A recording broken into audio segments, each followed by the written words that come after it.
Good morning students. आज हम बात करेंगे पुरुषार्थ की। पुरुषार्थ हिंदू मनीषियों की भारतीय समाज को एक अनुपम देन है। पुरुषार्थ व्यक्ति और समूह के बीच संबंधों को संतुलित करने में एक महत्वपूर्ण योगदान देता है।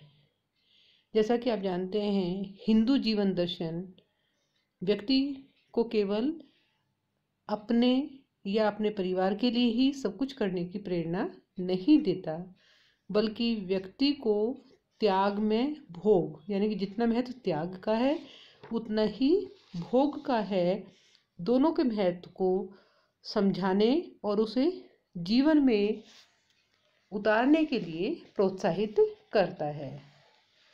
पुरुषार्थ में का अर्थ होता है उद्यम करना या उद्योग करना, प्रयत्न करना।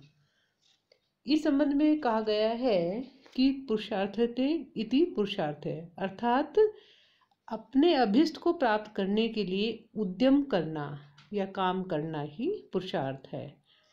यहाँ अभिष्ट का अर्थ मोक्ष प्राप्ति से है। तो मोक्ष को क्या है, जीवन का लक्ष्य माना गया है, लेकिन मोक्ष को प्राप्त करने के लिए उसे धर्म, अर्थ और काम के माध्यम से वो प्राप्त कर सकता है। यानी कि ऐसा नहीं कि हम केवल जीवन में केवल अपने मोक्ष के प्रयास करेंगे, वो केवल व्यक्तिगत स्वार्थ हो जाता है। लेकिन जैसा हिंदू संस्कृति है, हिंदू जीवन दर्शन है, उसमें व्यक्ति के साथ साथ समाज के प्रति भी व्यक्ति के कर्तव्य बताए गए हैं, और पहले वह उन कर्तव्यों को पूरा करेगा और तब वह मोक्ष का प्रयत्न करेगा। और लगातार प्रयत्न करते रहना और अपने लक्ष्य की ओर आगे बढ़ते जाना ही पुरुषार्थ कहलाता है। पुरुषार्थ में 4 बातें मुख्य रूप से पाई जाती हैं: शरीर, मन, बुद्धि और आत्मा।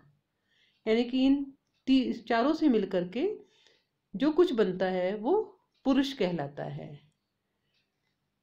पुरुषार्थ के द्वारा इन सभी की संतुष्टि के लिए, यानी कि शरीर के लिए, मन के लिए, बुद्धि के लिए और आत्मा के लिए जो प्रयत्न या उद्यम किया जाता है उसी को पुरुषार्थ कहते हैं।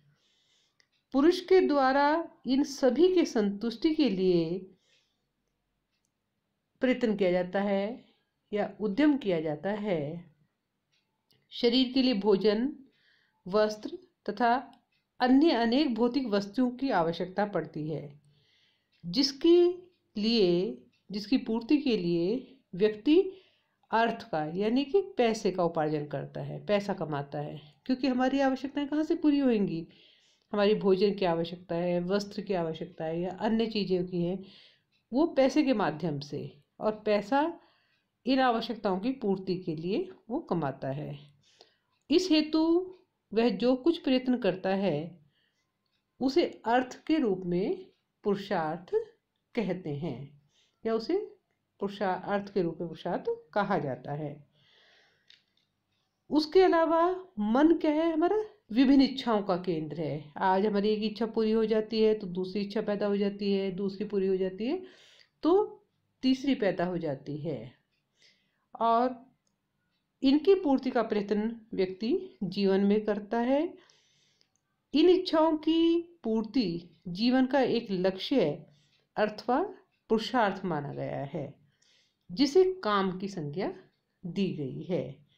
यानी कि मन की आवश्यकताओं को पूरा किसे किया जाता है? काम, उसे पुरुषार्थ कहा गया है। इन इच्छाओं की पूर्ति जीवन का एक लक्ष्य है, अर्थात पुरुषार्थ माना गया, जिसे काम की संज्ञा दी गई है। बुद्धि क्या है? बुद्धि तर्क वितर्क करती है, निर्णय लेती है, अच्छा बुरा बताती है, और व्यक्ति अर्थ और काम का संतुलित उपभोग करे और पूर्णतः इन्हीं के वश में ना हो जाए, इसके लिए व्यक्ति पर धर्म का नियंत्रण होता है। धर्म व्यक्ति को बुद्धि प्रदान करता है, जिसके आधार पर वह अपनी विभिन्न आवश्यकताओं को और अपने दायित्वों को उचित तरीके से पूरा करे और धन का उपार्जन और उपयोग करता है। धर्म व्यक्ति का मार्गदर्शन करता है और उसे बताता है कि काम का महत्व समाज की निरंतरता को बनाए रखने के लिए है और व्यक्ति को मानसिक तनावों से मुक्त रखने की दृष्टि से है। यही कारण है कि धर्म को एक पुरुषार्थ माना गया है। साथ ही आत्मा की तृप्ति के लिए मनुष्य को आध्यात्मिकता की ओर बढ़ने के लिए प्रेरित किया गया है। यानी कि केवल अपनी मन और तन की आवश्यकताएं नहीं पूरी करनी, बल्कि आत्मा की भी संतुष्टि करनी है और उसके लिए आगे बढ़ना है। उसे अपने आप को ईश्वर चिंतन में लगाने, जीवन के सार तत्व को समझने, निष्काम कर्म करने और जन्म मरण के बंधन से मुक्त हो अमृत प्राप्त करने या अपने को परमात्मा में विलीन कर देने को कहा गया है। अतः हिंदू जीवन दर्शन में मोक्ष को एक पुरुषार्थ के रूप में महत्व दिया गया है और ये माना गया है कि जो पुरुषार्थ है वो व्यक्ति के जीवन का लक्ष्य है, कर्म है और उसे अपने कर्तव्यों को पूरा करते हुए अपने अभीष्ट की प्राप्ति करनी है। पुरुषार्थ का तात्पर्य उद्योग करना है, प्रयत्न करना है, अपने अभीष्ट यानी कि मोक्ष को प्राप्त करने के लिए उद्यम करना पुरुषार्थ है। यहाँ अभीष्ट का अर्थ मोक्ष प्राप्ति से है। अतः मोक्ष जीवन का लक्ष्य है। इसकी प्राप्ति के लिए धर्म, अर्थ, काम माध्यम है। यानी कि जब तक व्यक्ति धर्म, अर्थ और काम की पूर्ति नहीं करता तो जो उसका अभीष्ट है या जो उसका अंतिम लक्ष्य है या मुख्य लक्ष्य है वो उसे प्राप्त नहीं कर सकता। उपनिषदों, गीता, स्मृतियों में जीवन के 4 आधारभूत कर्तव्यों के रूप में पुरुषार्थ का उल्लेख मिलता है, जिन्हें धर्म, अर्थ, काम और मोक्ष का नाम दिया गया है।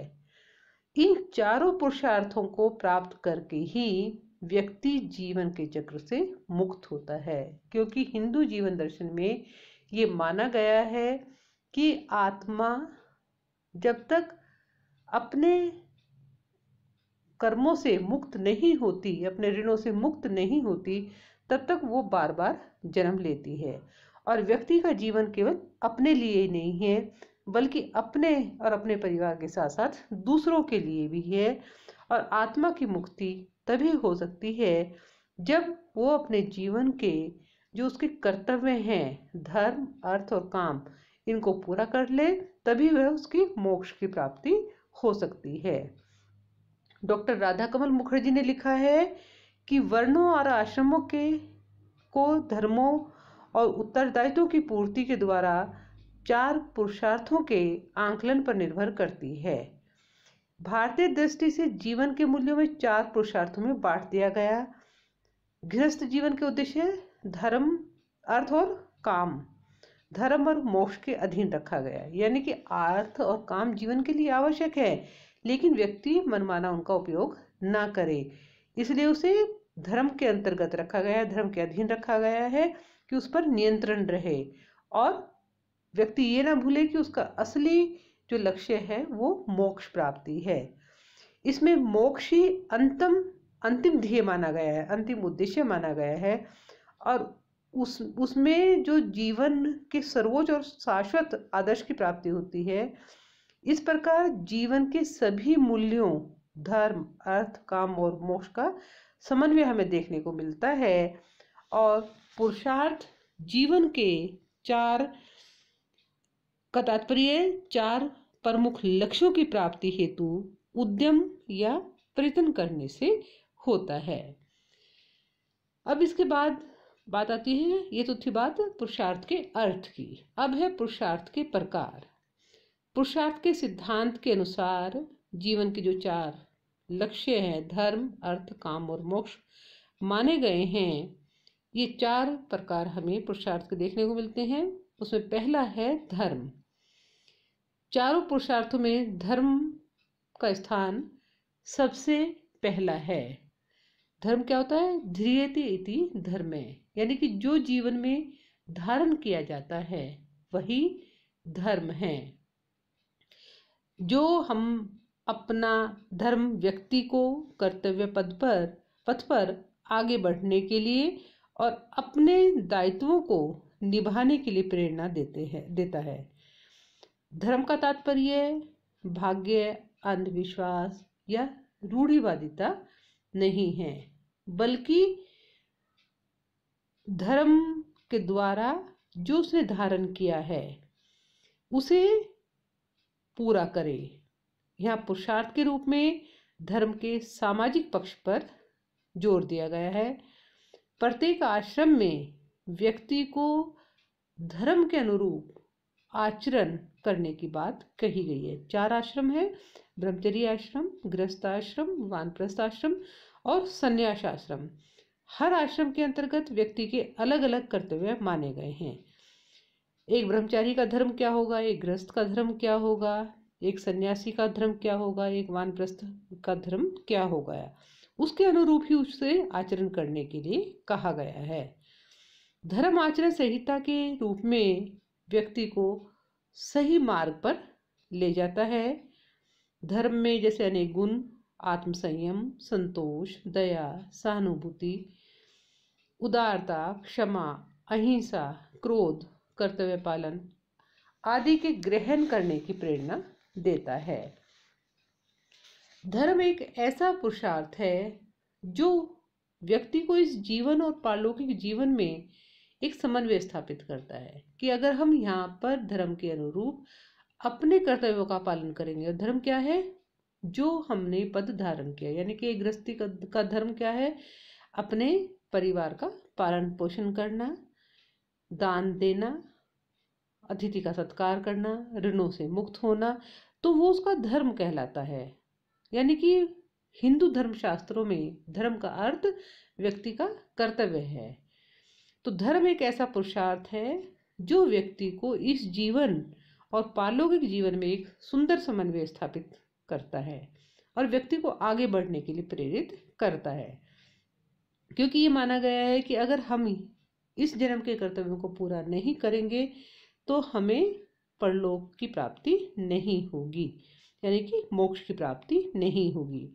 धर्म का तात्पर्य उन सभी कर्तव्यों का पालन से है जो व्यक्ति के साथ साथ समाज की प्रगति में भी योग देते हैं। श्री कृष्ण ने बताया कि धर्म वह है जो सभी प्राणियों की रक्षा करता है और उन सभी को धारण करता है। धर्म का तात्पर्य सामान्य धर्म, स्वधर्म दोनों के पालन से है। व्यक्ति को अपने वर्ण धर्म का पालन का आदेश दिया गया है। 4 वर्ण हैं। कौन कौन से हैं? ब्राह्मण, क्षत्रिय, वैश्य और शूद्र। और हर वर्ण के अपने अलग कर्तव्य बताए गए हैं और हर व्यक्ति को अपने अपने वर्ण से संबंधित कर्तव्य को पूरा करने का आदेश दिया गया है। वह 5 महायज्ञों के द्वारा 5 प्रकार के ऋणों से उन्मुक्त होता है। माता पिता, देवी देवता, ऋषि मुनियों, अतिथियों तथा प्राणी मात्र के प्रति अपने दायित्वों को निभाता है और त्याग में जीवन की ओर अग्रसर होता है। तो इस तरह से जो धर्म है व्यक्ति को एक सद्मार्ग पर ले जाने या पारलौकिक इस जीवन के कर्तव्यों को पूरा करके मोक्ष की तरफ अग्रसित करता है। डॉक्टर पीवी काने ने बताया कि धर्म का संबंध किसी विशेष ईश्वरीय मत से नहीं है, बल्कि यह तो आचरण की एक संहिता है, यानी कि जो आचरण करने का एक तरीका है, व्यक्तियों के क्रियाकलापों को नियंत्रित करता है और इसका लक्ष्य व्यक्ति को इस योग्य बनाता है कि वह मानव अस्तित्व के लक्ष्य को प्राप्त कर ले।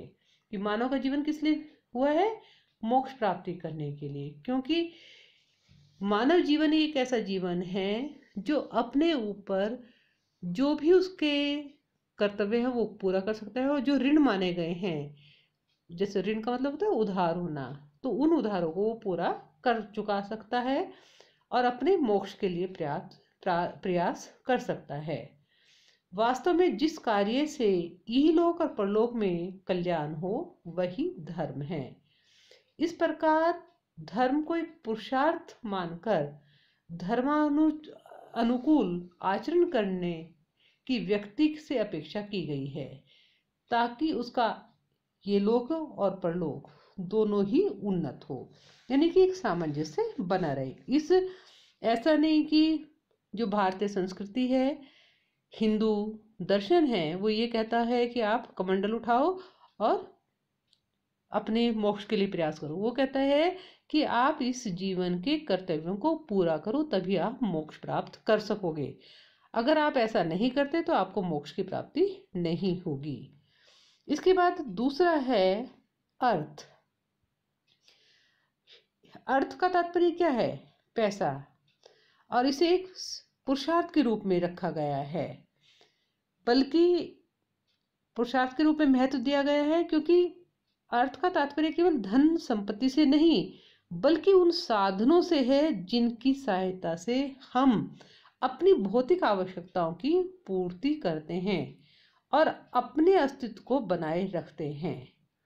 यहाँ अर्थ को साध्य न मानकर एक साधन माना गया है, यानी कि अर्थ कमाना, पैसा कमाना जीवन का लक्ष्य नहीं है, बल्कि जीवन के लिए एक जरूरत है, एक साधन है, क्योंकि उसके बिना हम अपनी कोई भी आवश्यकता, रोटी की, कपड़े की, मकान की, इन आवश्यकताओं को पूरा नहीं कर सकते।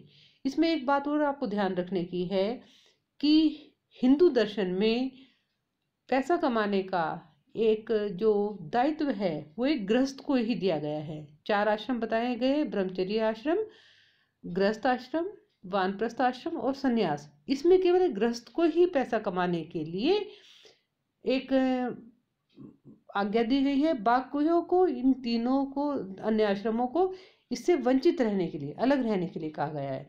और ये तीनों आश्रम गृहस्थ आश्रम के ऊपर निर्भर होते हैं, क्योंकि आवश्यकताएं तो रहती है प्रत्येक की, और उन आवश्यकताओं को पूरा करने का दायित्व किसको सौंपा गया है? एक गृहस्थ को।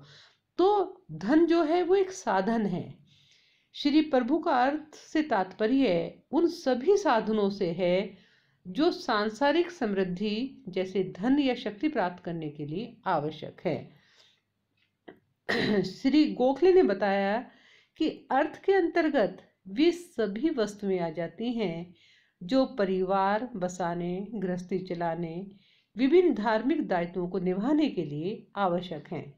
इसमें चाहे भोजन है, मकान है, या अन्य कोई भी जो हमारी भौतिक आवश्यकताओं को पूरा करती हैं, उन चीज़ों को सम्मिलित किया गया है। ऋग्वेद में आर्यों ने इंद्र तथा सोम देवताओं से प्रार्थना की है कि हमारे धन में वृद्धि हो, विविध प्रकार के भौतिक पदार्थ हमें प्राप्त हों तथा हम स्थायी समृद्धि के स्वामी हों। तो इस तरह से कहा जा सकता है कि अर्थ उन सब भौतिक पदार्थों और साधनों से की प्राप्ति से संबंधित है जिनके द्वारा मनुष्य अपना और अपने परिवार का भरण पोषण करता है, तथा मानव मात्र ही नहीं बल्कि प्राणी मात्र के प्रति जितने भी यानी कि जीव जंतु हैं, उनके भरण पोषण का जो उत्तरदायित्व है वो भी एक गृहस्थ के ऊपर होता है, मानव के ऊपर होता है। और मानव कहाँ से करेगा? धन के माध्यम से। अर्थ के महत्व के संदर्भ में कौटिल्य का मत है कि सभी प्रकार के दान और इच्छाओं की पूर्ति धन पर ही आश्रित होती हैं। धन के बिना तो हम एक हवन करना चाहते हैं वो भी नहीं कर सकते, एक दिया जलाना चाहते हैं वो भी नहीं जला सकते, क्योंकि उसके लिए भी घी भी चाहिएगा, माचिस भी चाहिएगी, बाती भी चाहिएगी। तो कहने का ये है कि अगर हमें किसी को भोजन कराना है तो खुद के पास भोजन होना जरूरी है, और जिसके लिए धन होना आवश्यक है। कौटिल्य का मत है कि सभी प्रकार के दान और इच्छा पूर्ति अर्थ पर ही आश्रित है। निर्धनता एक पापपूर्ण स्थिति है मानी गई है। धन के अभाव में मानव आर्थिक कार्यों का संपादन नहीं कर सकता, 5 महायोगों को संपन्न कर 5 प्रकार के ऋणों से मुक्त नहीं हो सकता। पंचतंत्र में बताया गया है कि दरिद्रता एक अभिशाप है जो मृत्यु से भी बढ़कर है, क्योंकि गरीब व्यक्ति ना तो खुद की आवश्यकताएं पूरी कर सकता है, तो जब खुद की आवश्यकताएं पूरी नहीं होती तो दूसरे की आवश्यकता कैसे पूरी होंगी। तो इस तरह से मृत्यु से भी उसे बढ़कर माना गया है। धन के अभाव को प्रत्येक बुराई की जड़ माना गया है, क्योंकि भूखा व्यक्ति क्या नहीं करेगा, पहले अपनी आवश्यकता को पूरा करेगा। उसके लिए नैतिक मूल्य क्या है, रोटी है। उसके लिए नैतिक मूल्य क्या है, कपड़ा है। जब वो पूरी हो जाती है तब हम नैतिकता की बातें कर सकते हैं। महाभारत और स्मृतियों में यहाँ तक कहा गया है कि जो व्यक्ति गृहस्थ आश्रम में अर्थ के पुरुषार्थ से प्राप्त किए बिना वानप्रस्थ और संन्यास आश्रम में प्रवेश कर लेता है तो उसे जीवन में मोक्ष की प्राप्ति नहीं होती। यानी कि ऐसा नहीं है, ये जीवन की 4 सीढ़ियां मानी गई है, धर्म, अर्थ, काम और मोक्ष, कि हम इन सीढ़ियों को पार किए बिना ही मोक्ष को प्राप्त कर सके, ऐसा नहीं हो सकता।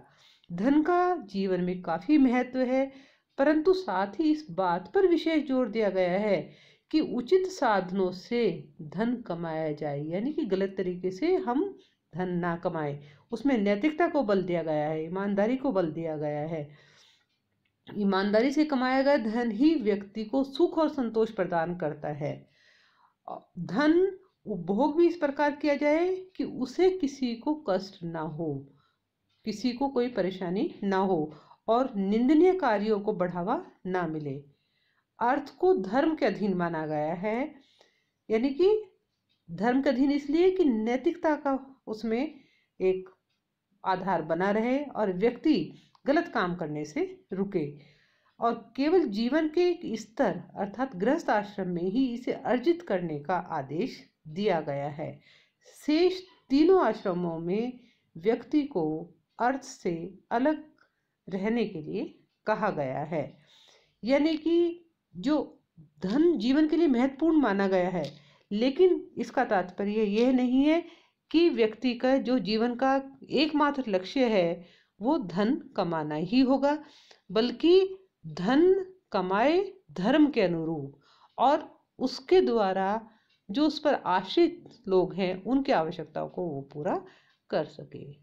बाकी नेक्स्ट क्लास में हम बात करेंगे। धन्यवाद।